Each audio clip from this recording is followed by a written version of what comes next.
Thinking about applying for a new credit card but not sure where to start? Do you want to know if you're even eligible without hurting your credit score? If you've been eyeing a Capital One credit card, you're in the right place.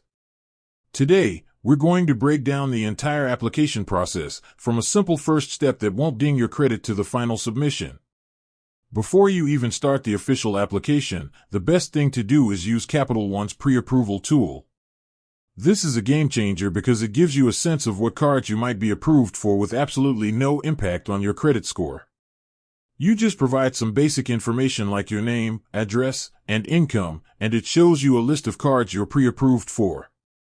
It's like a sneak peek that lets you apply with confidence. Once you've found the perfect card through pre-approval, you're ready to fill out the full application. This is where you'll provide a bit more detailed information. This includes your social security number, employment status, total annual income, and your monthly housing payment.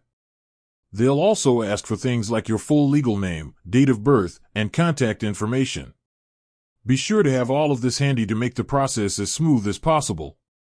After you've filled in all the required fields, you will review the terms and conditions. This is a crucial step. Pay attention to things like the annual fee, the APR, or annual percentage rate, and any special introductory offers. Once you're comfortable with everything, you'll submit the application. Most of the time, you'll get a decision in as little as 60 seconds. If you're approved, Capital One will let you know, and your new card will be on its way in the mail. With that said, thanks for watching, and until next time.